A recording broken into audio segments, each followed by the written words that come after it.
Hello, my name is Ray Hughes, and I am an interviewer for the Veterans History Project. We are at the main library in Cincinnati, Ohio, and today's date is the 25th of March, 2015. And today we have the privilege and honor to speak with Karl Schmitter, a World War II veteran. And Karl, if we could start, where were you born? And I was born in Logan, Ohio. My dad owned a bakery. I had a very good young childhood, yes. what was your date of birth, Karl? My date of birth was November the 16th, 1923. And Logan, Ohio is Hocking County, and that's the area that has all the wonderful state parks. The CC camps under President Roosevelt came in there and built a lot of parks, and we have probably 4 state parks: Old Man's Cave, Conkle's Hollow, Ash Cave, Rock House, and just wonderful places. And my dad had this bakery, and we delivered bread. In those days, during the Depression, CCC camp boys got $30 a month pay.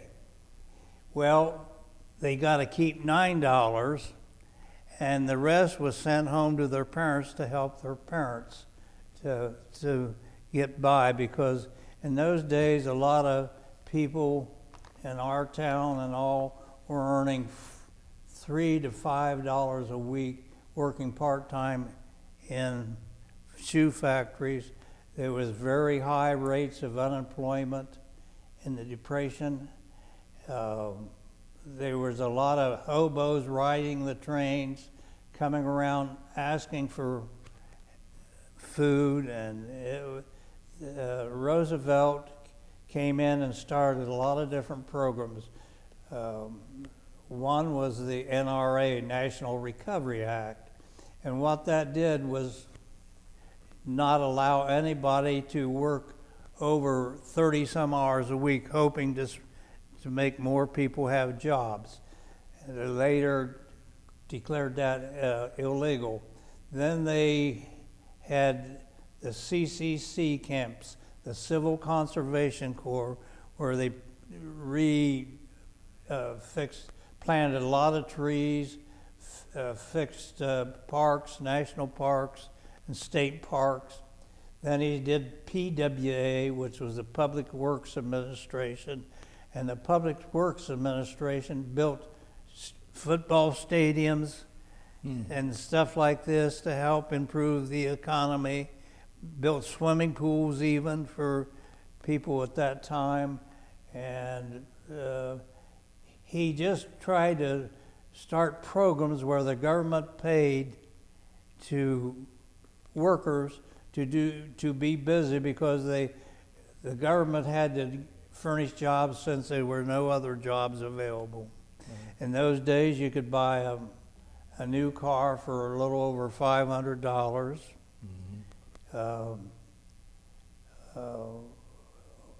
It was just a bad time of life. My dad, we delivered bread at 3 1/4 cents a pound loaf, out to the CC camps. If you can imagine, we'd get up early, and I would help my father deliver the bread, and I worked in the bakery a lot when I was a youngster. I had a terrific interest in flying, because I grew up when they had a lot of air races, air heroes like Wally Post, who later flew, well, Roscoe Turner flew Lockheed Vega around. Then we had Amelia Earhart, who was making a lot of headlines flying at that time. Howard Hughes was flying. Of course, Lindbergh then flew across the ocean, and I read the book, The Lone Eagle, that he did, and I just always loved these air adventure stories.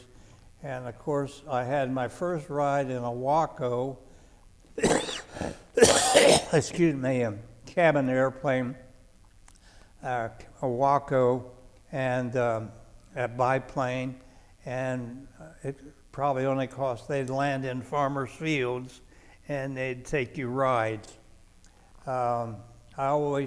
Then we'd drive a lot of times to Port Columbus just to see the transports coming in and landing. It was just, people would land by the airport just to watch airplanes land and take off. It was very interesting in those days because this was a day, well, I was lucky enough to also go to the 33-34 World's Fair in Chicago. This was World's Fair. It was a great one. And that's when called the Century of Progress. And the Century of Progress had the first diesel engines. And what you don't realize that a diesel engine is not propelled by the diesel, that the diesel engines make electricity to charge the batteries, and the diesel engine actually is powered by electric motors. And that's why Westinghouse was one of the big producers of train engines and the diesel engines. I grew up when the steam engine was so prominent, and luckily, when I moved to Hamilton was an area that made Baldwin, Lima, Hamilton a lot of big steam engines. So we've really had an interesting history of progress and all. My wife and I were also very lucky that we took our children to the 64 World's Fair in New York City, and we had a wonderful time there. And that was when U.S. Steel built the big Unisphere, and it's now a tennis area. Mm-hmm. So I've had wonderful backgrounds and things. What schools did you go to, Karl, before your military? I graduated from Logan High School as one of the honor students there. My teachers wanted me to go to college, but my dad owned a bakery, and he wanted me just to be a baker and run the bakery. But my teachers thought I ought to try for a military academy. So I got an appointment from our congressman to try out for West Point, and was selected as a first alternate for West Point. Well, I had never taken physics in high school, so my teachers were so nice that the principal of the school let me cancel all classes, and I went through a physics book with one of my instructors in a week's time, hoping I could pass the physics test. Now, I have to tell you that most of the candidates that went for the military academy at that time were college students that had trained at college prep schools, military prep schools, and I did not pass, so I didn't get a scholarship there. So I was washing my dad's car on Sunday, December the 7th, when D-Day was, or Pearl Harbor was, and we heard it being bombed. And so at that time, I think we already had registered for the draft. We had to register for the draft, but I didn't volunteer to go into the Navy until about 6 months later, and I volunteered for the Navy Air Corps, and they tried to tell me that I had poor eyesight and everything, and should take they would give me a petty officer rating as a baker since I had so much baking experience. And I said, no. I had my eyes examined and they were all right just a few days or weeks ago, and I'm going to have my eyes examined again and I'll take the test. Well, it was very hard to get into the Navy Air Corps program, and this was a wonderful program that said in about 7.5 months we'd get a $27,000 education and learn to be a Navy commissioned pilot. And actually I signed up. I waited about When did you sign up, roughly? Oh, probably in about September of 1942. And because it was a big decision whether to go in the Army, Air Corps, or the Navy. And I kind of wanted the Navy because you learned everything there. You were a navigator, you were a pilot, you were a radio operator. You did all this. So I wanted to learn all I could. So I signed up for the Navy and I went to the post office in Columbus, took the test and was accepted as a Navy pilot. Well, I waited and waited and never got called up. I wrote letters to the Navy saying, hey, the war's going to be over before I get called up and I want to learn to fly. And they'd say, be patient, we haven't lost as many pilots as we thought. So now we're going to, eventually we'll call you, don't worry. So in July of 1943, I was finally called into the service at Wooster, Ohio, and we had a class of about 120 students. And I had some wonderful training there. We had about a half a day of physical activity, marching, athletics of all sorts, wrestling, tumbling. We worked on even with trampolines. This was the first I'd ever seen of a trampoline. We had courses and training to be to see everything real wide, and they would flash airplanes and numbers on a screen. They'd flash maybe 9 numbers on a screen, and this was developed by Paul Brown, the football coach, to help his ends and to be better ends in seeing a baseball or a football. And Paul Brown eventually was a coach at Chicago Navy Pre-Flight School in World War II. And Paul Brown started this program with the man at Ohio State. And what they do, in just a fraction of a second, we would see up to about 8 or 9 numbers. And what you do, your mind has a photo memory. You could close your eyes. You wouldn't try to read it, but you could close your eyes and you could see these numbers and you could read that. And then we had to learn code. We had to be able to take code. This is Morse code, 16 words per minute.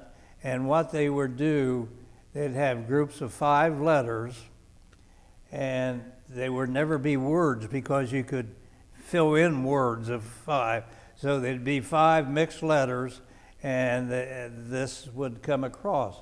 Now, it was very easy, and later in our navigation, we work with the radio, and that was where you had A is dit da, and N is da dit.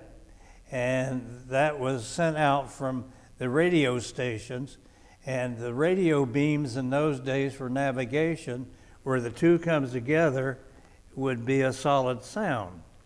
And we had certain procedures to pick up and know which quadrant you were in you had to do certain pattern.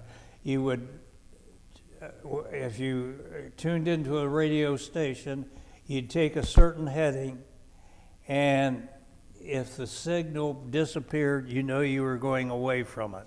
If it got more intense, you figured you were heading towards it. So you knew you were heading in the right direction.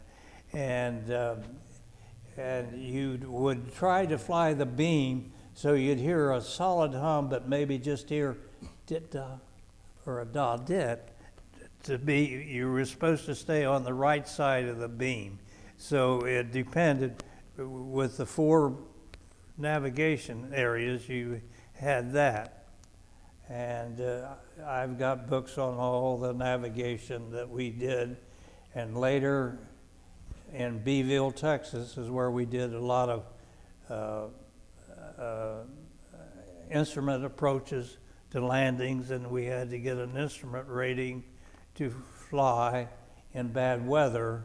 And Jimmy Doolittle was one of the first that developed a type of flying on instruments. Now, on flying on instruments, we relied mainly on a turn bank indicator and your compass.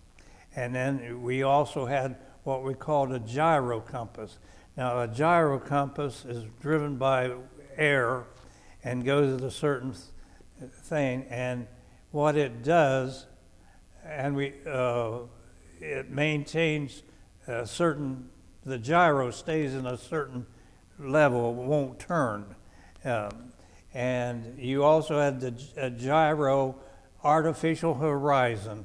This also worked. That was one of the other instruments we used. And the horizon, you would set it and you would know whether you're above or below, or ascending or descending, according to that on your instruments. And we usually descended or climbed at a rate of 500 feet per minute. If we were climbing, we'd climb at 500 feet. If we turned, we tried to turn 90 degrees in 30 seconds. These were all rules that we had to use for instrument flying. And we would fly a link trainer was a thing that worked off of bellows and plotted our way we flew. And but we also flew a Volti vibrator. This is a little basic trainer. It's not quite as good as an SNJ or a Texan. And we would fly that, and what they'd do is put us under a hood. There'd be a pilot with us, an instructor, to make sure we didn't crash, but we would be in the front cockpit with this hood over us, and we couldn't see anything except our instruments and the radio, and we'd learn to come in for instruments landing. You'd come in and you'd hear what we called the outer marker. You'd hear a thing, and then you'd come in and you'd hear what we called a cone of silence, and that was the inner marker. And you knew then you were just about ready to land. Now later, when I flew in the reserve after the war, I flew out of Port Columbus in the Navy Reserve. We used GCA, ground control approach. And what that was, we had an enlisted man who worked visually with a sighting instrument, and he could tell how high we were and where we were coming in, and he would tell you you're a little high, drop down a little, or you're too low, add a little throttle, and then help us land. And we did that under a hood, and you just it was kind of scary at times, yes. So you were at Beeville, Texas. Where did you go from there? From Beeville, we went back to Corpus Christi, Texas, and that's where we went to Waldron Field, and that's where we checked out in SNJs. That was the AT-6 or Texan that the Army called it. It was a wonderful airplane. If you could fly that, you could usually fly anything. Now, the interesting thing about that is one night I was flying on a night flight, and I thought I saw an oil well on fire over the King's Ranch. The King's Ranch is the real big ranch in Texas. So I dove down to about 100 feet and looked, and I could tell that the oil well, nobody seemed to be in a hurry or anything, and you could see a pipe coming out of the oil well and then a flame being lit. So I went back to the base and reported it, and they said, well, that is a law here that we have to burn all gas that's taken off oil wells that comes off, because I'll tell you why. At one time, there was a school where there was around 400 school children in a school in Texas, and they were down in a valley, and it had a lot of oil wells around there. And the oil wells didn't burn the gas, they just let it into the air, and gas is heavier than air, right. And it settled in this valley. Well, it was a foggy day and a lot of gas had settled. The kids were in school. Something sparked the flame, and over 300, or almost all the school kids, just a few survived the fire and the explosion that happened at this school. So they made this a law that had to be. Can you imagine that? No. Oh my goodness. And that's why they burned all this gas. Now they pipe it and use it as natural gas. The other interesting thing about Corpus is that one night we had a lot of bad weather, and it was hard. Most of us were trying to get all our night flying in, and we just couldn't get it. One night we finally got good enough weather that we could go up and fly at night. And we were flying, and all of a sudden they said all planes land immediately because the temperature and the dew point are almost the same, and we're going to fog in. We said, it's beautiful up here. Why do we have to come back? We need only just an hour or two, most of us, to get our wings and our commission. They said, please land for your own sake. So we all landed. By the time we landed our airplanes and walked back to the hangar, it got so dense, the fog, that you couldn't see 100 feet in front of you, not even 50 feet. So we were probably all going to be in bad shape if we'd stayed up. The other interesting thing about Waldron Field and our training there at Waldron is that us as naval aviators, sometimes we like to show off a little. So one bunch tried to show off, and they thought they would come up on the lead pilot. We'd fly in Vs. You usually had a squadron of 6, 2 Vs, a leader and then 2 wingmen. So the 2 wingmen decided that they'd come up real close and maybe give the rudder just a little, the elevator a little lift. And what they didn't realize was the prop wars threw them. They wrecked 3 airplanes, these guys did. So what they made them do was spend hours and hours sitting in an airplane in the open field, separated by what it should be, and that was their what punishment they got, but they didn't get their wings taken away. 2 of them bailed out and survived, and one was able to land his plane, the guy that they hit. Now the other interesting thing is that our base, Waldron, where we did all our dive bombing, machine gun strafing, and shooting at tow targets was over South Padre Island. South Padre Island is now a famous resort center where they have a lot of wonderful big hotels, and they have a lot of times Miss America contests there now. And I've got one of these practice bombs that we used to drop. The practice bombs were actually just little bombs about like that, and you'd put about a 10-gauge shotgun shell in that with a lot of smoke, black gunpowder in it, and when it would hit, it would fire and you would see smoke come up so you could tell whether you hit your target, which was usually circles in the sand that we had to bomb. We did a lot of machine gun strafing.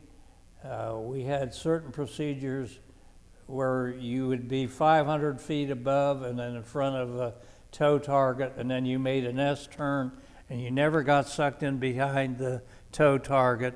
And we'd have machine guns, and each of us would have a different color painted on our shells so they could look at the sleeve and tell how many shots that you hit. If it was red or blue, you knew which pilot hit this sleeve because it would leave a red or blue mark when it went through the sleeve.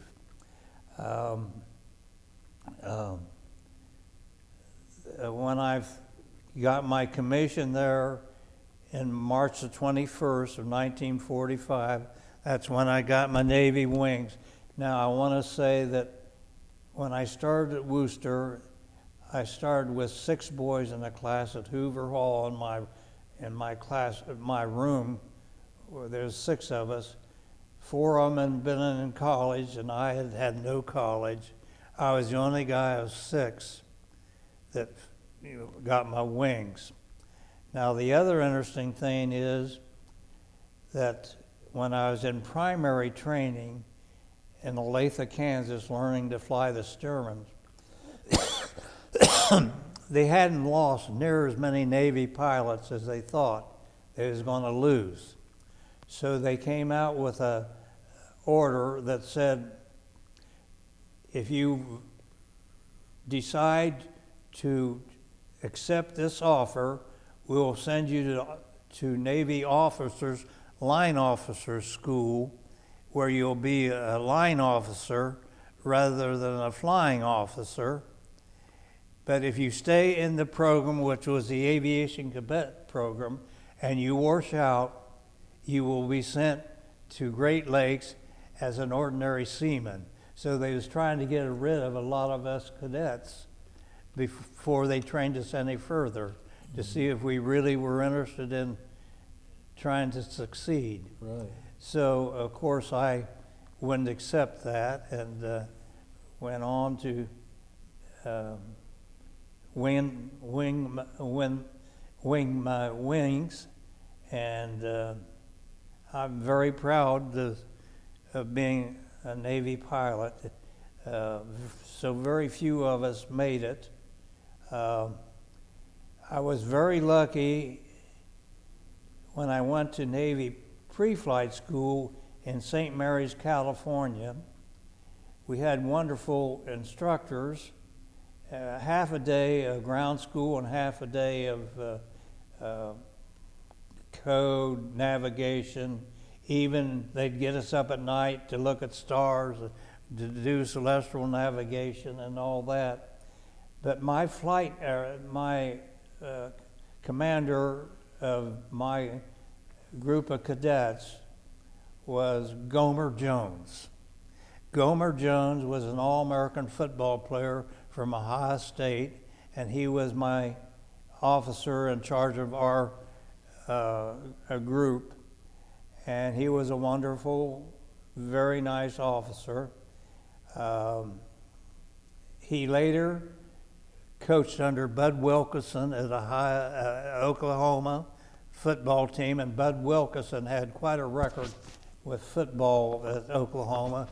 And when he retired, Gomer Jones was given the job as a head coach there, but he only made it for about 3 years, and then they got another coach. Really, Gomer was a wonderful man, but he was maybe too easy. He let us cadets get by with things that maybe other officers wouldn't have let us. He was a very nice officer. One time we had a make-up basketball game with Gomer Jones. I was chosen to play with him, against him, with some other cadets. And we played with against Gomer Jones and Hank Luzetti. Hank Luzetti was quite the pro basketball player in those days. We had a lot of Olympic stars teaching us how to work on trampolines, the iron horse, the elephant, the springboard, parallel bars, the high-low bars. We did all kinds of trapeze. And also, we worked out a lot on trampolines to get us to be learning spatial relationships. I've been very lucky with my training. I learned to fly Piper Cubs in Lawson, Idaho. That's on the Snake River. And we usually had about 7 hours of instruction, and then we soloed in a Piper Cub, which I did. And my instructors usually thought I was a pretty good pilot. So when we finished training, one Sunday, my instructor came by and says, "Karl," he says, "would you like to go flying with me and another instructor? We've rented out checked out a couple planes, and we're going to fly up the Snake River and Hell's Canyon." So I says, "I'd be delighted to fly up Hell's Canyon with you." Well, I'll tell you, we took off, and we never ever reached 100 feet in altitude.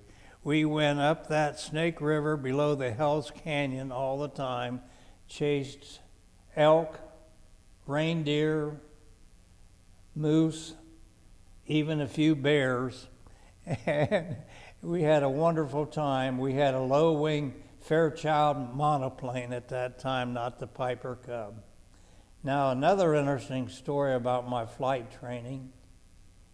Am I boring you? No, no. As a My matter of flight fact, training- You're educating me, so continue. We flew at Olathe, Kansas in primary, and I had an instructor, and he thought I was pretty good. So one Sunday he says, "Karl," he says, "you've completed everything and done everything well. Would you like to go flying on a fun flight with me?" And I says, "Yes, I didn't really enjoy that." He says, "Have you ever heard of an inverted spin or been in one?" I said, "No, we've done a lot of spins, but I've never done an inverted spin."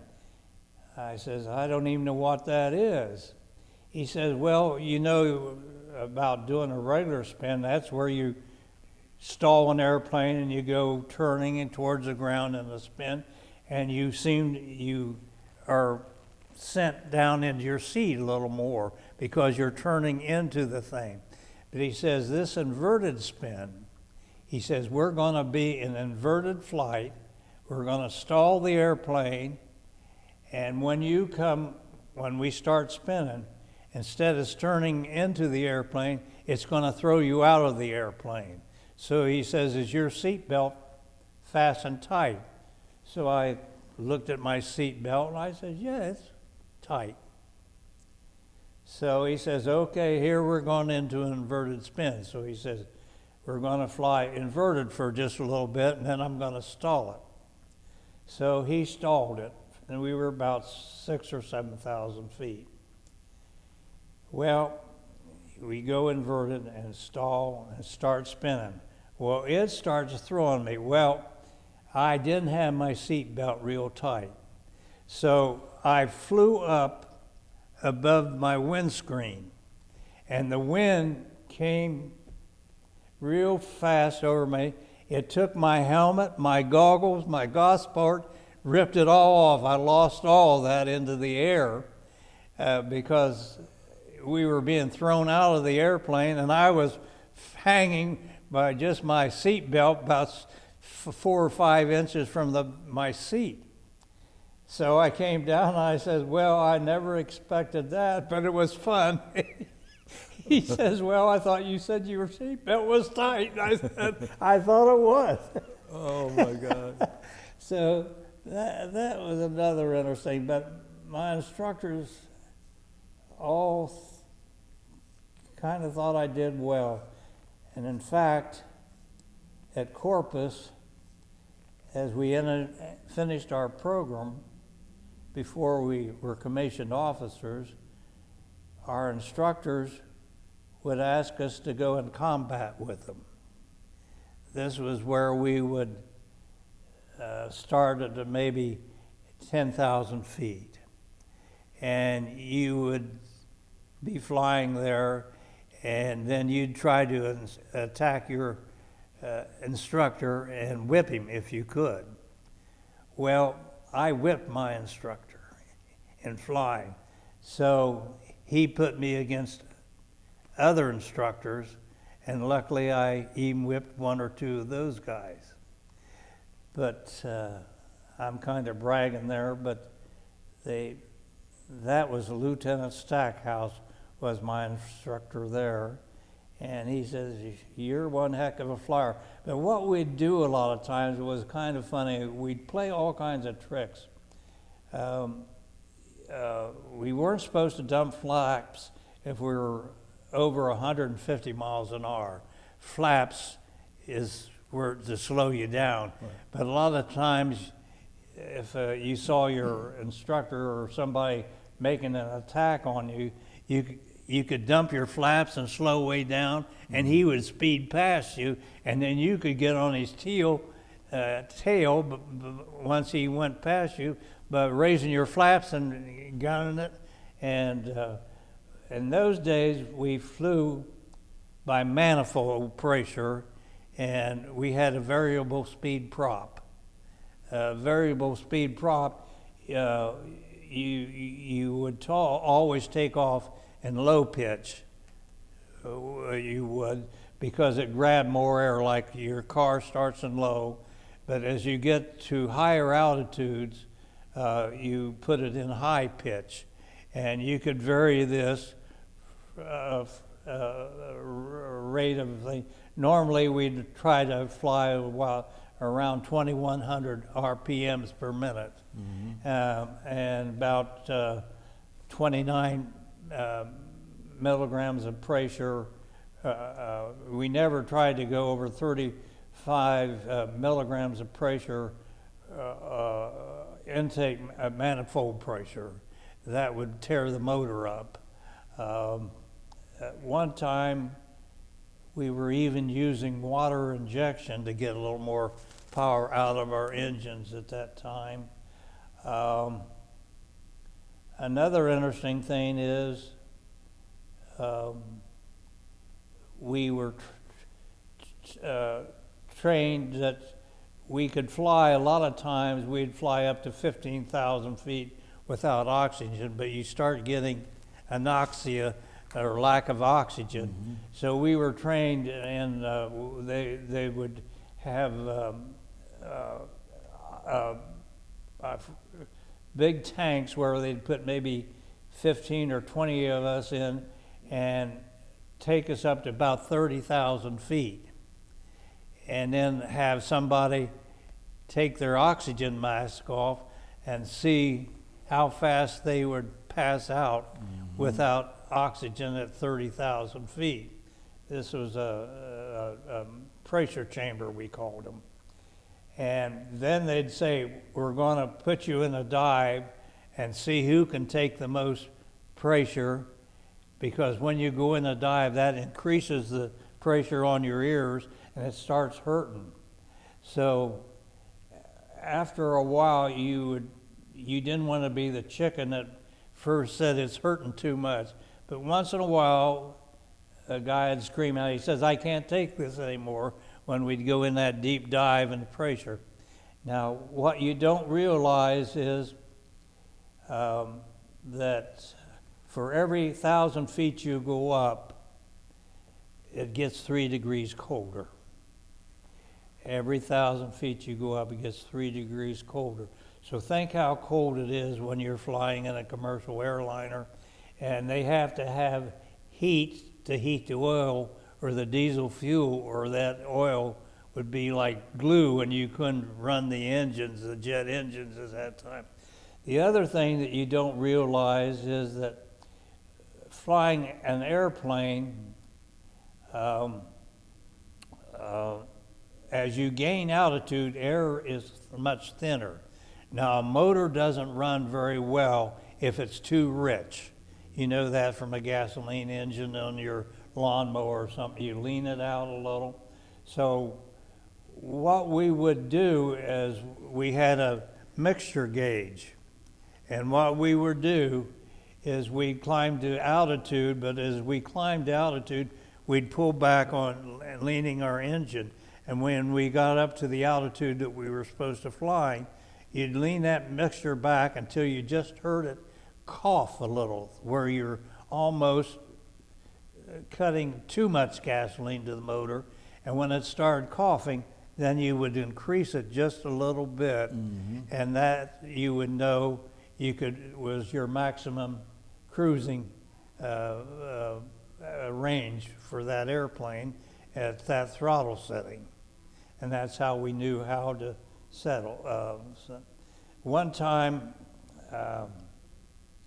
we were on a training mission where we flew out over the Gulf of Mexico, and we had to run a search pattern, and they changed it, and we were flying probably about 100 feet above the Gulf at that time, and I was leading a squadron, and they were going to test and see how little gas I would use. So I leaned it out a little too much, and my cylinder head temperature gauge wasn't working right. So actually my engine was overheating a little bit. So all of a sudden I was out about 100 feet above the water, about 150 miles out in the Gulf of Mexico, and my engine started coughing. Well, I'll tell you, I sure enriched my engine pretty fast then when that engine started coughing. I always wanted to be a pilot, so when I got my commission, I had studied, and I took a test at the same time that they gave in the Navy, and I got my commercial pilot's license then. And I have a commercial pilot's license. It's not activated right now because you have to take a physical every year for a commercial pilot's license to be active.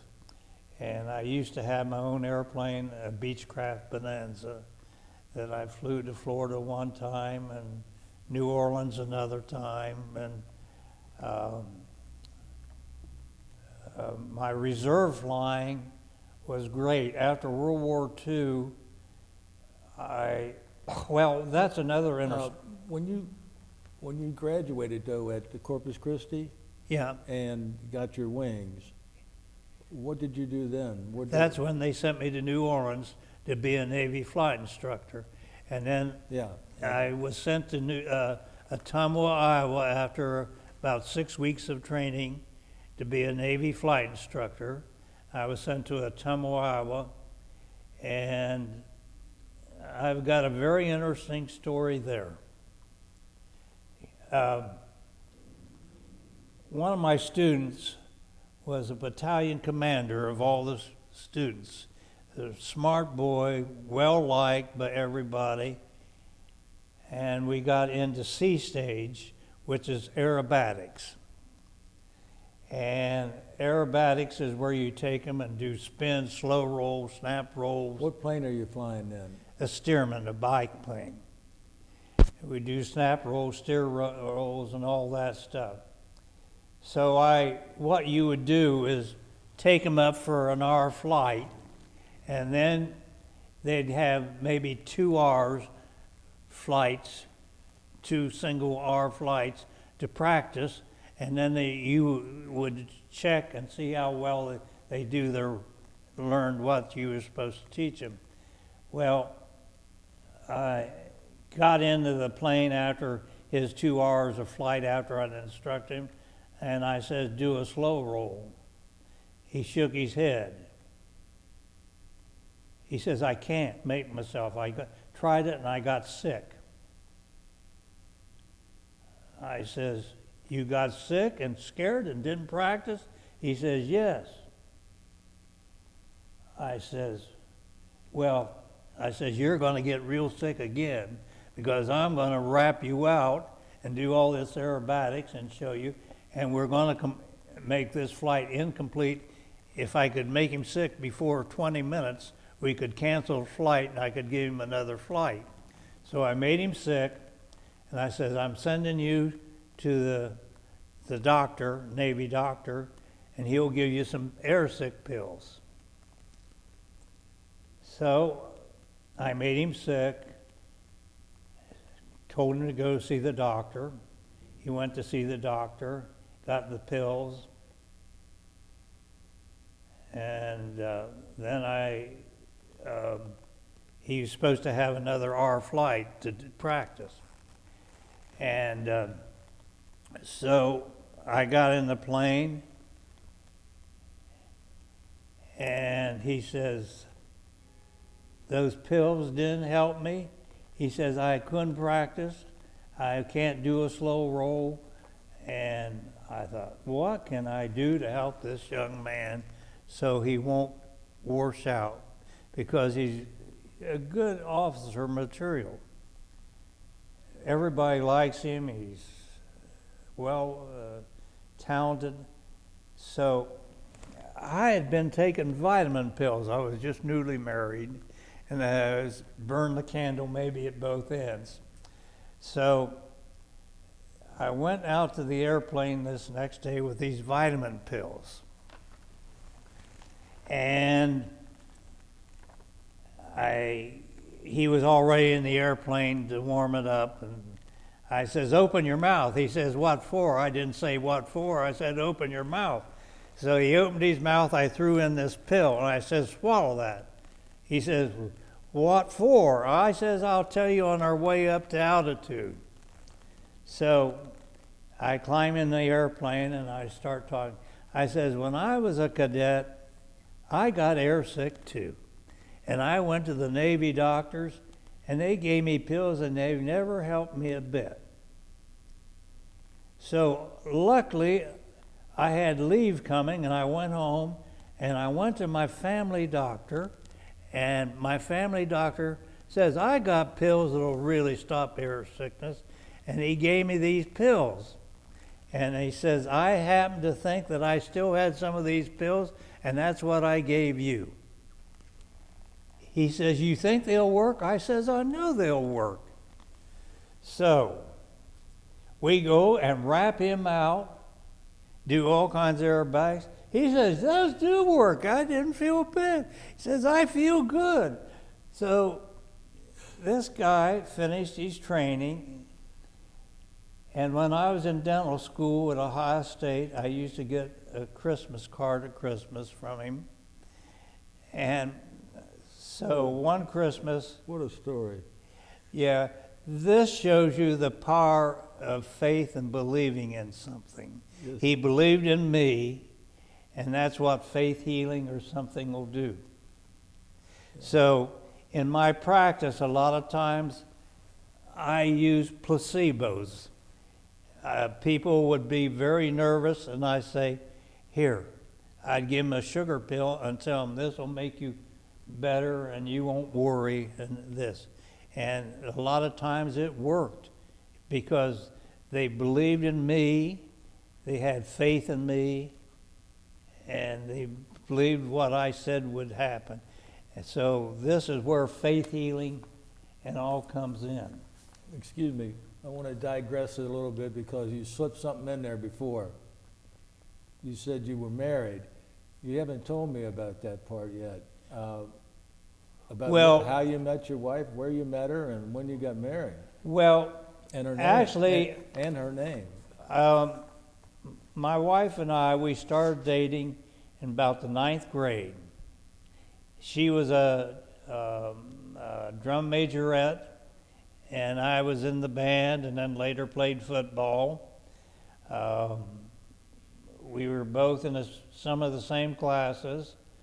We started dating, and then when I signed up in the Navy Air Corps, one of the stipulations was you couldn't get married as long as you were a cadet. That was taboo. You couldn't get married if you were a cadet. So a few guys did it on the sly and got by with it, never got caught.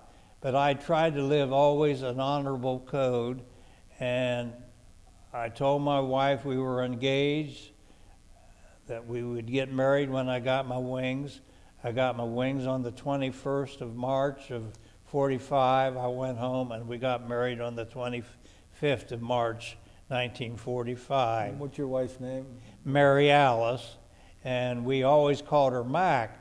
Now that's what seemed funny. A lot of times I would say I went dancing with Mac the other night, and some guys would look at me, and Mac stood for her initials, Mary Alice, and her last name was Coleman. Her dad had been the superintendent of the schools, and her mother had been a primary school teacher. And I think a lot of school teachers, and I think it's a wonderful profession.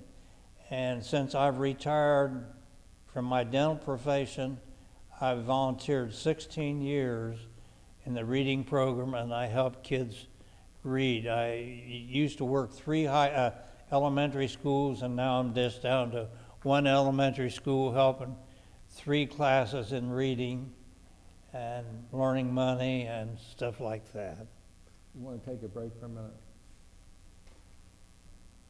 Well, what we'll do now is we'll start the second half of the interview, Doctor, and you said you had some more interesting stories about in primary training, I think you said. Well, before. primary and even St. Mary's. I think there's some interesting things about St. Mary's. St. Mary's is where we did a lot of physical training, and we had an obstacle course, jump reach, long jump, standing, hip skip and a jump, push-ups, chins. That's interesting. And when I was a young boy in chin, I grabbed like this.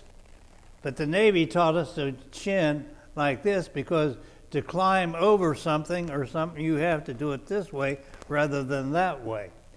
So that's the way we chin. So when they was rating us to see how good athletes and all we were. So they came up to me in St. Mary's and said, "Hey, we've never had but 3 or 4 guys that have ever done all the things that you've done, passed every one of these tests above what you're supposed to have been able to do in chins, push-ups, and everything. And we only got one more test for you, which is the Schmitter test. And it says, if you do that, we're going to put your name in gold as you enter the gates here." And so that kind of made me a little excited because no one had ever run the obstacle course, rope climb, and all these things, and surpassed about 3 or 4, and got a good thing. So everybody was gathered around me, and we were going to do the Schmitter test. Well, the Schmitter test is one of the tests they always test us naval aviators. And what it is that you would, they'd have a stool that was about 18 inches tall, and for about 5 minutes, you would step up on this stool and then down, up and down for 5 minutes. And then you'd sit down and you'd see how fast your blood pressure would normalize. Well, I had read a book just a little before that and said you can, by mind power and by holding your breath, you can lower your blood pressure. Well, that was not true. But anyhow, we took the step test where we climb up and down, and then I sit down, and then they start taking your blood pressure, and they say, "You're in terrible shape." Even though I'd passed all these things, they says, "You're in poor physical shape." I said, "I can't believe that," but they said, "Well, I'm sorry, but that's what the tests show." Now, another interesting thing, I've always been lucky or blessed. When I was a young boy, I used to use a rifle and shotgun a little, but they used to teach us to learn to lead targets. And we had to go out and shoot, skeet, and trap. And a lot of times when we'd shoot skeet, your shoulder gets sore from shooting that shotgun all this time. Well, what they do was shoot these skeet clay pigeons out, right, and we'd shoot 25 at a time, and they'd rate how many you shot. Well, they came up to me one day when I was shooting skeet, and I'd been hot. I'd shot 24 out of 24. They came up and said, "Hey, only about 4 or 5 guys have ever done this." They said, "Only 4 or 5 guys have ever shot 25 out of 25. Now, if you make this last shot, you're going to get your name in gold again, and we're going to put it out there." So I says, "Well, I've just been trying to shoot the best I can." So everybody was gathered around me. And I'm sitting there, and they pull the clay pigeon, and I see it sailing, and I shoot. And I thought I missed it. I thought I saw maybe just a little piece fly off. And I thought I missed it. I said, "Oh, darn it." And the instructor that was running the gunnery range says, "You hit it." He hit it. So later, my name in gold was put up for hitting 25 out of 25. This was at Corpus Christi. And later, one of my kids that graduated from my high school, and he later was an attorney for Governor Loshie, and he was also the attorney that did all Jack Nicklaus' law work, the golf pro. Right. He was a Navy pilot also, and he went into law school after he got out. But he says, "I saw your name in gold down there," and he had seen my name put in gold as hitting 25 targets there. Wow. So I've just been kind of a lucky guy doing things. The other interesting thing I can tell you is, well, he and Cloyd Dolly, he was a Navy pilot also from my hometown. One time when we was flying reserve, we decided we was flying SNJs, and Cloyd, or I forget who was, I think Cloyd was leading it. He was a Helldiver pilot, and he thought we ought to buzz the local golf course. So he was leading us, and there's 3 planes in a 3-plane squadron, and we were flying about 100 feet off the ground or a little less. And all of a sudden I saw him go, and I looked up ahead, because when you're flying wing, you're flying mainly looking at your lead man, and here was power lines in front of us. Well, luckily I dove above them and missed them, but to make a long story short, Clayton, who was one of the guys that was flying, while he was going through college, he buzzed his college. They got his number, and they kicked him out of the Navy Air Corps. He never could fly after that in the reserve, even though he was a lawyer later for Jack Nicholas and all. The other interesting story is that towards the end of the war was training to be a pilot, and a Navy pilot trainer in New Orleans. Prerogative came out.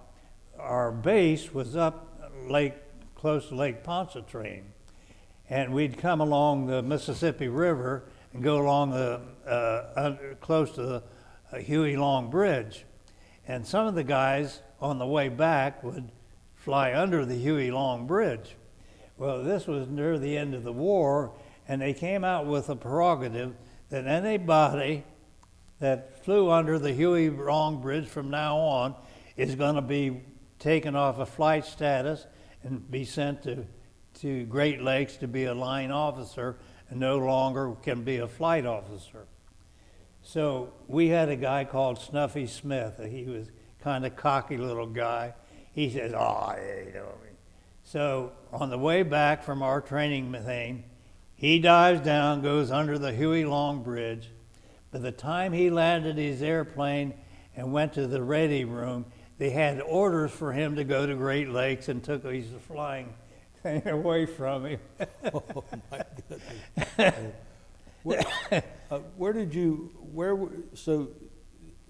This is from March of 45 to August of 45. Where were you at? Where were you stationed at in those times? Well, one interesting story about pre-flight yet. When I was in training at Olathe, Kansas, we had a lot of tornadoes, And what they would do is bring most of the airplanes in and put Scotch tape or duct tape over the air vent on the gasoline tank. And then they'd tip the airplane up on its nose so they could store more in the hangars so they wouldn't get. So one time we loaded all these airplanes into the hangars for a tornado.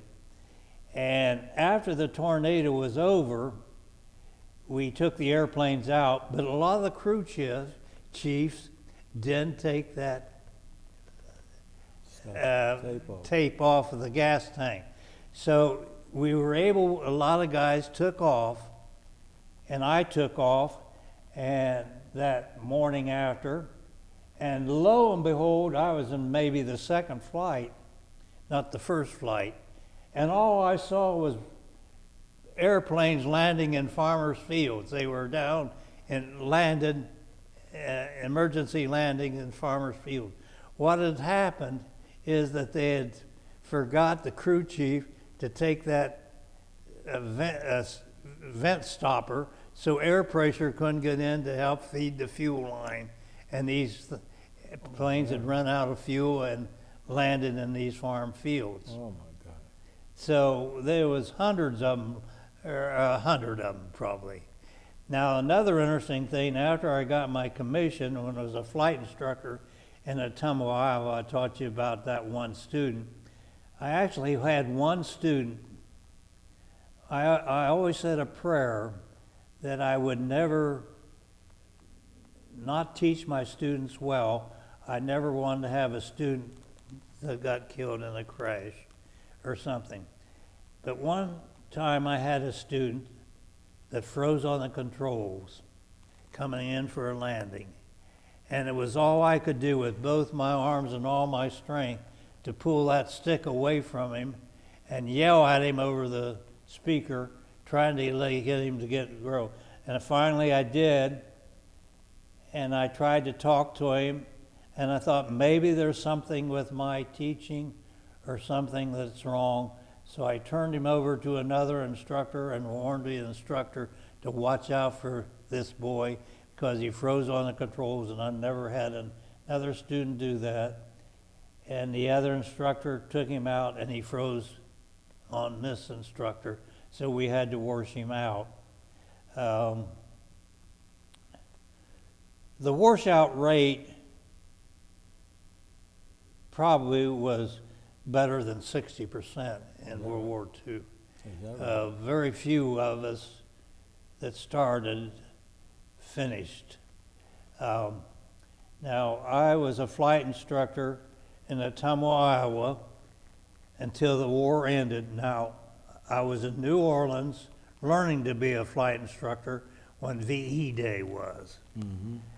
But I was in Ottumwa, Iowa when scheduled for a night flight, and I went out to the airport. I was ready to get in my airplane, and they said all flights have been canceled, the war has ended, and that was VJ Day. And that's when we dropped the second atomic bomb, and this was there. Now, they went over my records, and they asked if I wanted to be a regular Navy officer.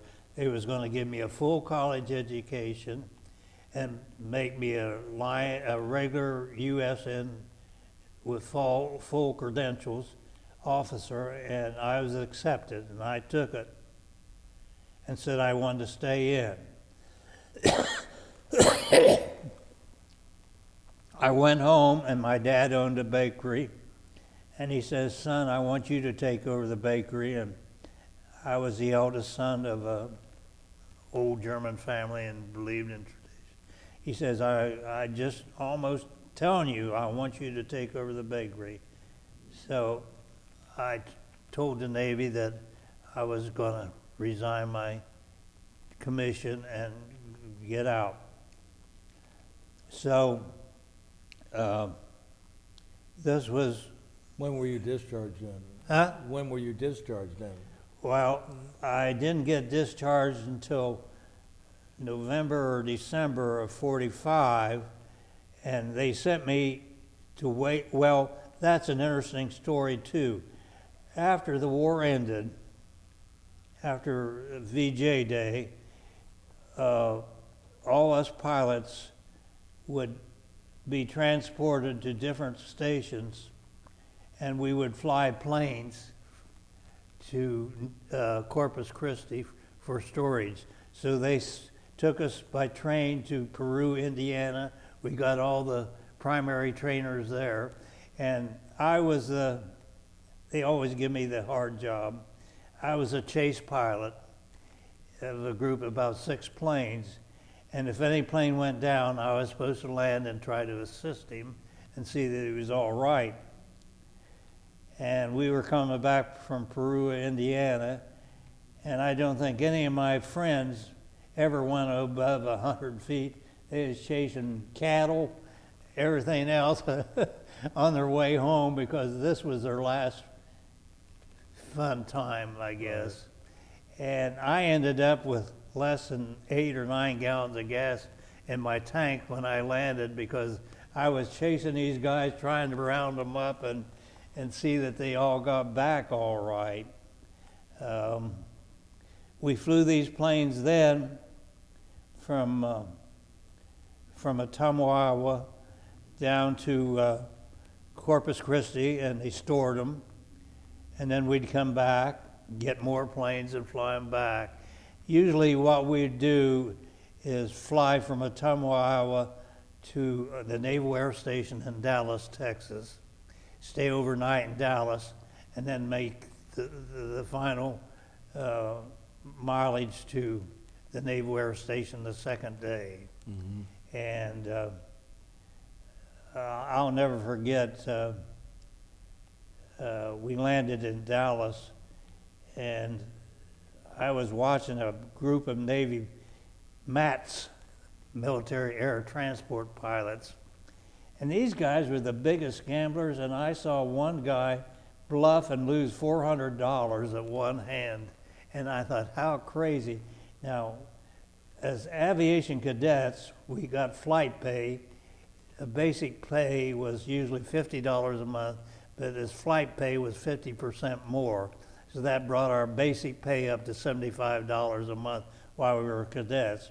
When we got to commission, we got something like 200 and some, but pay for officers' quarters and everything else. So after we were done ferrying planes from Ottumwa, Iowa, they sent me to Memphis, Tennessee to wait my orders because they had a naval air station there, and that's where they was going to send me for my discharge at the naval station there, not the air station. But while I was at the naval air station there, I sat around for a day or two, and I was so bored, and I said, give me some students. So I taught Frenchmen how to fly, and I played in the evening with General Bridge, with General de Gaulle's son. Oh, did you? General de Gaulle's son. I never taught him as a student, but we taught him, played bridge with him, and he looked just like his father did. Tall man, very nice young man. I had good French students. They spoke English fairly well, and I knew a little French from my high school French, but not fluent in it. Right. But we taught them pretty much everything there in Memphis, and that's where I got my discharge from, was at Memphis. So from there I flew home, or took a train home, and met my wife again, because she wasn't with me then. She had left when I had been transferred from Ottumwa. I see. We stayed friends with one of my flight instructors from Ottumwa, Iowa, until 2 years ago, and he passed away. He got married a week after we had, and we'd actually taken a trip to Alaska with him and his family, and we always kept in contact. So you're discharged, and you're home in Logan, and with your wife. So what did you do then? Now you're a civilian. I'm a civilian, and that was an interesting story too, which you probably don't remember. But in those days, it was illegal to wear a uniform unless you was in the service. So that's when they issued the ruptured duck. Have you ever heard of the ruptured Sure. duck? Yeah. Well, that was a little pin that you wore, and it proved that you had gotten an honorable discharge, and you could wear your uniform until you got home. Ah, okay. And that was the ruptured duck. Now, Good explanation, yeah. so I stayed in the bakery, but I was kind of unhappy. I think that I knew I could do something better and wanted to do something better. And so I had a younger brother, and I taught him to run the bakery, and I decided to go back to college and be, I developed an allergy to flour dust. And I would sneeze a lot, and I wore a mask. So then I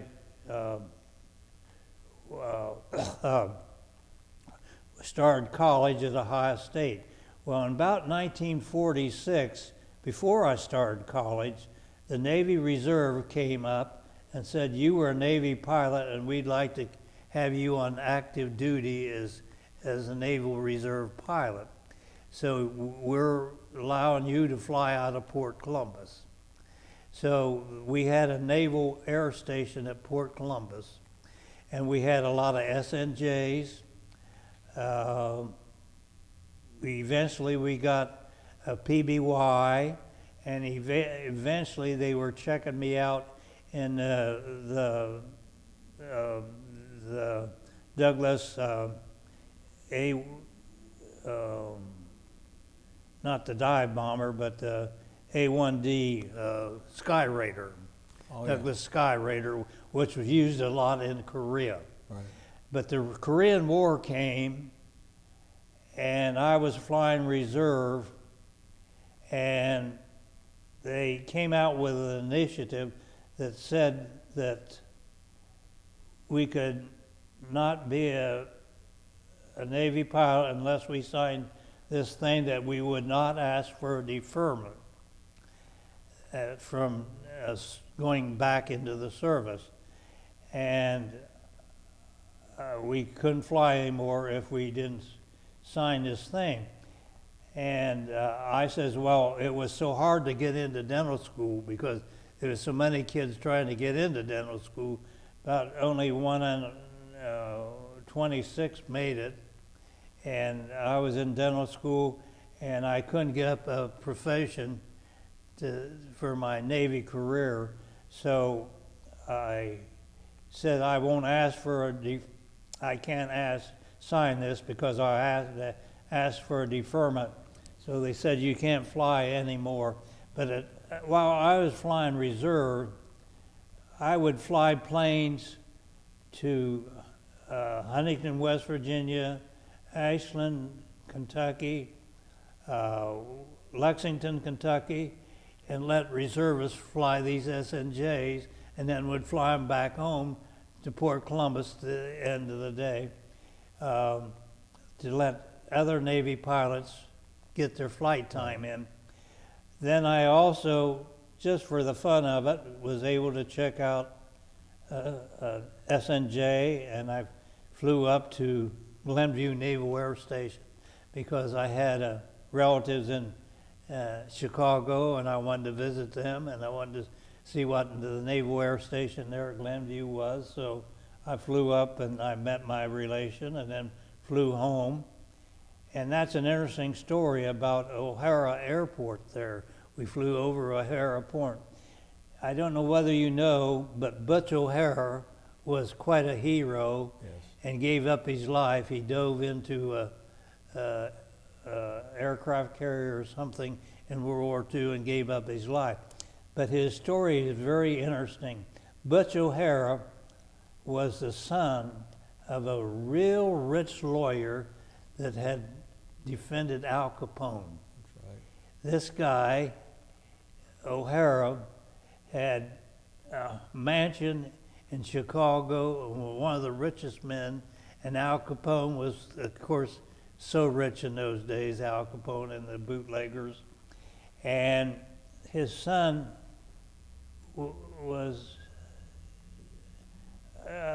he liked his father, but he didn't believe in what his father was doing.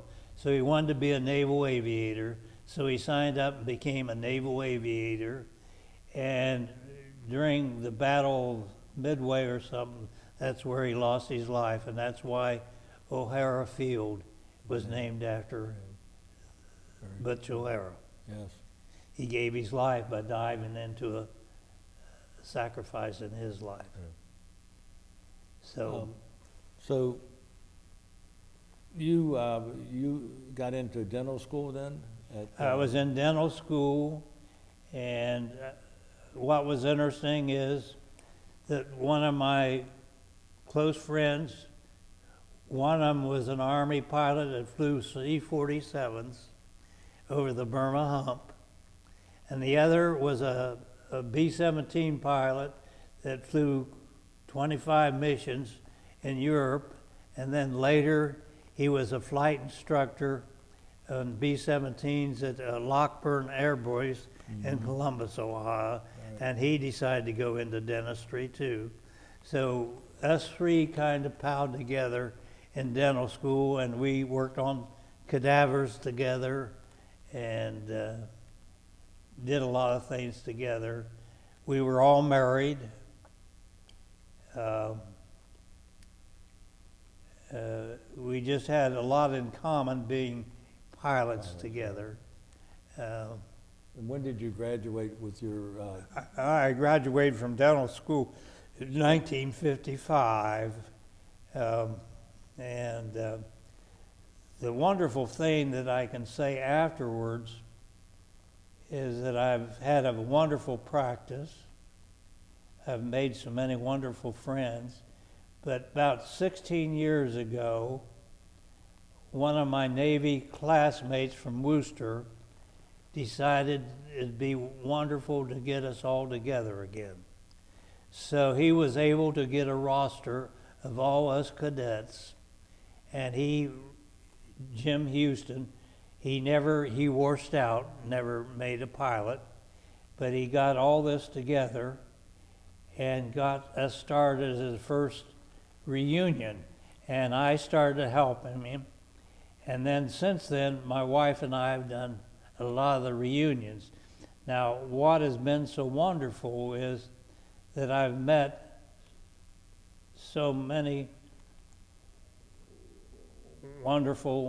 made so many wonderful friends, especially Milt Pugsley, who stayed in the Navy Reserve and ended up being a captain. But he actually flew seaplanes. He was on a cruiser during the war and was catapulted off the ship, and then they'd land and then be hoisted back onto the cruiser. But he stayed in the Navy Reserve and became a captain. But eventually, he became the head corporate pilot for Chrysler Aircraft and flew Bob Hope, Frank Sinatra around, and Sammy Davis Jr.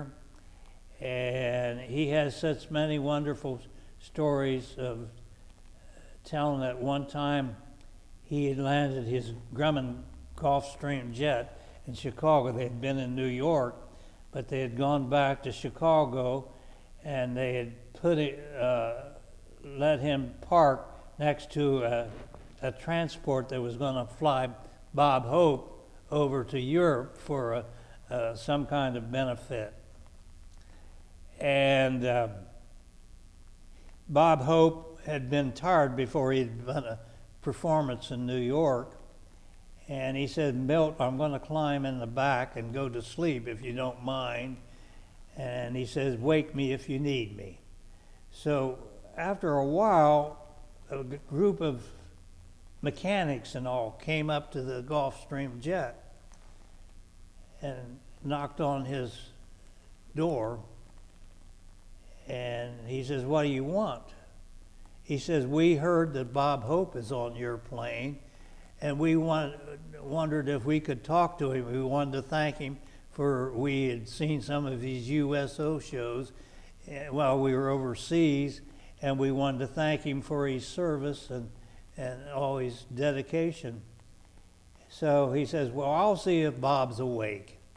So he went back and went to Bob Hope in the back, and Bob said, "What do you want?" He says, "Well, there's a group of veterans out here, about 3 or 4, that wanted to talk to you if you don't mind." He says, "I'll be right there," Bob Hope said. He got up. He said by the time they left, they had about 15 or 20 veterans that congratulating and talking to Bob Hope then. And that was the kind of guy he was. Now, the other interesting story is, I can tell so many interesting stories about Milt. Frank Sinatra, he flew Frank Sinatra around. Well, Frank Sinatra's mother got killed in a plane crash. He had his own Learjet and a private pilot, Frank Sinatra did.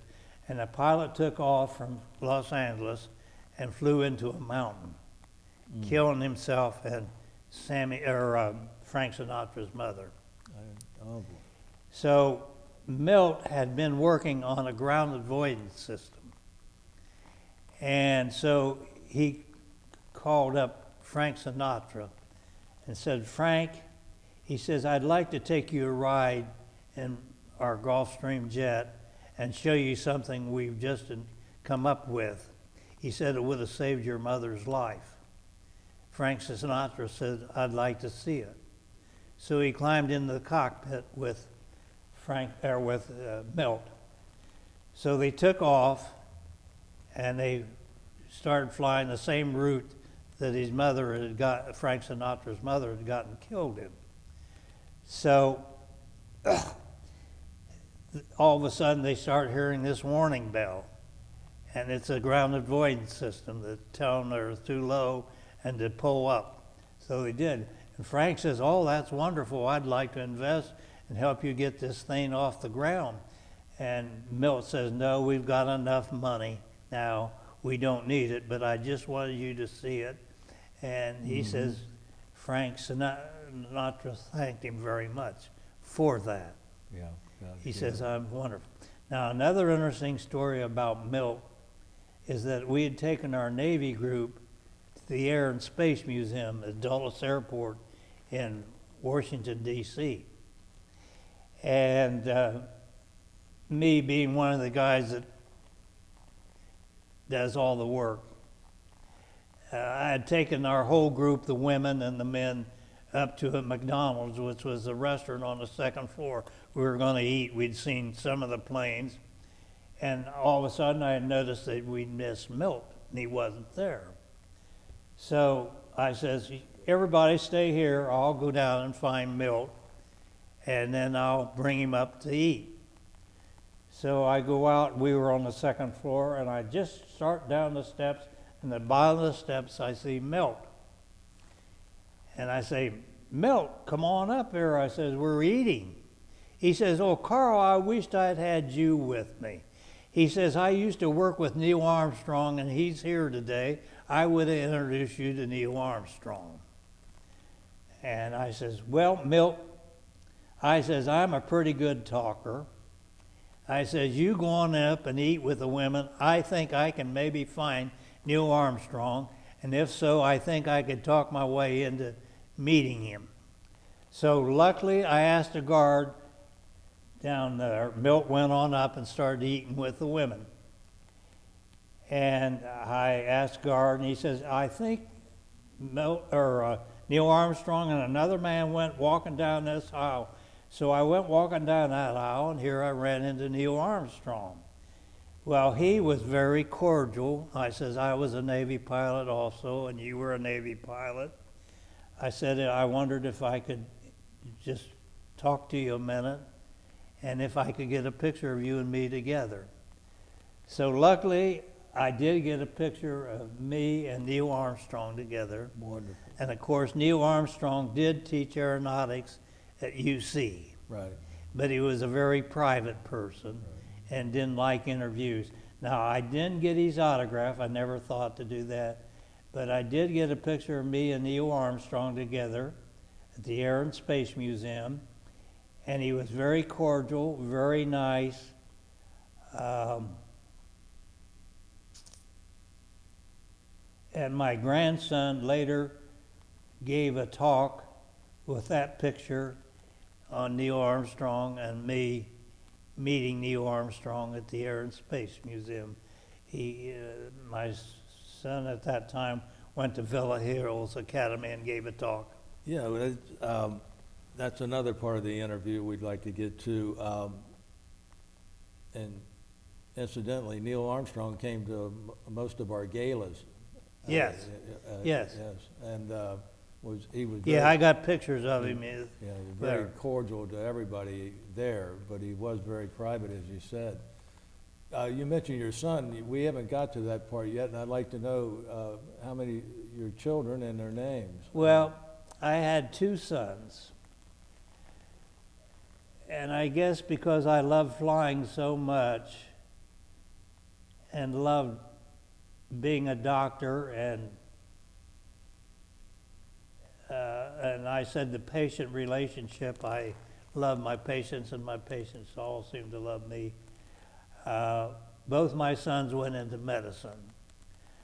My one older son, Karl, was a little like me. he ended up being a surgeon, and he loved flying, but he got in an accident and lost a couple fingers. He had car trouble, and he was tired and overworked, and he opened the hood, and the fan blade hit it and took a couple fingers off. So he had a private pilot's license. He had a Cessna 210, and they'd given us a trip for our 50th wedding anniversary to fly to Australia. And on our flight to Australia, before we landed, they said the pilot would like to see you in or yours to meet us, somebody at some place. And I said, oh, something terrible has happened. Well, my son had been flying in real bad weather. He was undergoing another training program. He was no longer could be a surgeon because of his loss of finger, and he was studying radiology at UC, but his wife lived in Nashville, Tennessee, and he was flying home on June the 6th, and it was real bad weather, and somehow he mistook the airport and crashed and got killed. And we were in Australia, and that was an interesting story. They were so wonderful to me. On the way home, they put us in ultra best class right next to the pilot's compartment. And then the steward says, is there anything we could get you? And I says, I was a pilot, Navy pilot, and my son got killed flying because he loved flying like I did. And I would like to maybe to see the cockpit of the airplane if they wouldn't mind. And he says, I'll go up and see. So he went up, and the pilot and the co-pilot, and then they had two other men in there. One was a trainee and then another. And he says, oh, the captain would be delighted to have you up here. So I went up, and I couldn't sleep because my son had just gotten killed, and we were on a 747 flying back from Australia to Atlanta. And, or to LA, I guess it was, to LA. And so the head pilot asked me up to, and we talked about flying for quite a while. He asked about what planes I'd flown and what I'd done, and I talked to him, and he said he also is being a transport pilot, he had his own flight school and was teaching kids how to fly. So he was interested in how I taught kids how to fly. So we went back finally with my wife and left him. And the next morning, the steward came and said, hey, the captain of the plane wondered if you'd like to come up. We're going to land in LA, and it's going to be a clear night, and bring your video recorder, and we will land at the LA airport, and you could get a good view of us landing there. He said the pilot would like to have you up there in the pilot's compartment. Well, that's taboo now since 9/11. Right. But they were very cordial and very nice to me. And you had another son too? My other son is a radiologist in St. Elizabeth Health Group. And what's his name? Jeffrey Lewis Schmitter. Mm-hmm. And he's a radiologist, and they started out, he was probably the 13th member, and now I think they have close to 40 members of their health group. They serve quite a few different hospitals, yes. St. Elizabeth. And he's one of the senior members, and he's now just turned 60 years old. Well, I have to tell you, this has been a wonderful interview, and I'm so glad that you shared your life and your experiences with us. Well, I've known so many wonderful people, and no man, I've always said a man is a sum of all his contacts and influence. My father used to have a wonderful saying, tell me what you read, tell me who you go with, and I'll tell you who you are. Now that's true. If you read trash, you become trash. If you read inspirational material and good things, you become better. Seek ye good friends, and I've always had wonderful friends and good relationships. And knowing even the Hornet Group and Tom Griffin, I knew him fairly well, and Ken Glass, and Don Brandt and Bill Barr. Now, Bill Barr and I worked together quite a while, and we worked on that booklet, and I tried to do a lot for the club, but I didn't want to be a leader. I've always been a better follower, letting other people do it and taking the acclaim, and I've found a lot of wonderful relationships there and people that I've enjoyed, and I've learned from them, and learning about Doolittle and others,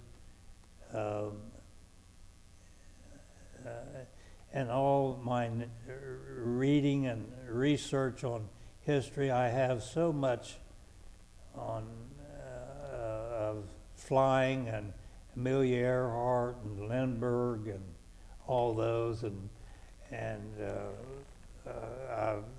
Gary Cooper made a wonderful movie, Task Force. It's a story of naval aviation. Mm-hmm. And John Wayne, of course, with his drunken self, he kind of did the movie Wings of Eagles. I don't know whether you ever saw that. I heard of it, yeah. Yeah, and he was kind of a drunk in that, and at times he overdrank, yes. But we've been so lucky.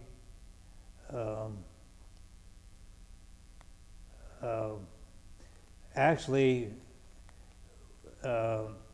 when we were in Laos, San Francisco, one time, that was when Bob Hope and Bing Crosby actually were together there at one of the hotels. I forget, they had two famous hotels there, and I forget which one. One had an elevator on the outside of it, and they were there. Now, we had wonderful food in our Navy programs. We had a lot of stars, like when I was at St. Mary's, I shook hands with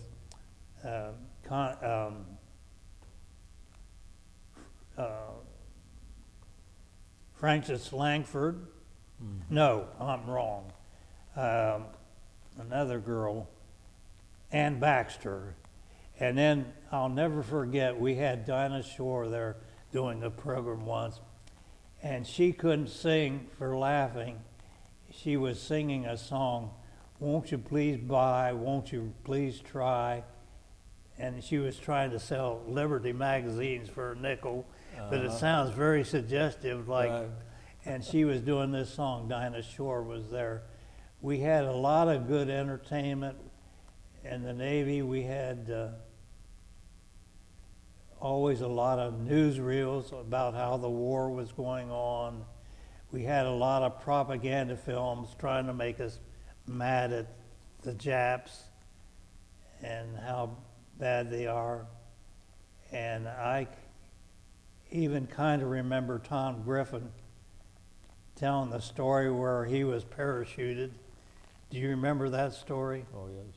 Where he was parachuting and a German fighter plane came around, and he thought they were going to shoot him down, and they said no, they were just taking pictures of him. Yeah, for propaganda. Yeah, for propaganda. Yes. And Tom was an interesting person to talk with, a gracious person. He gave a talk in Hamilton, and the people marveled that he was 89 years old, but he gave a talk just off the cuff for about 50 minutes, and I've taped it and made a thing for the Hornet group. And of course, we have a local historian, Jim Blount, that did a wonderful takeoff on the Hornet aircraft carrier. And I have a tape of that, and I'll see that you have that. And I have it. Well, you said something a while ago that we maybe can end this interview with, and that's you can judge who you are by who your friends are. And I got to tell you, I'm proud to be a friend of yours. Yeah, thank you. And we thank you so much. Yeah.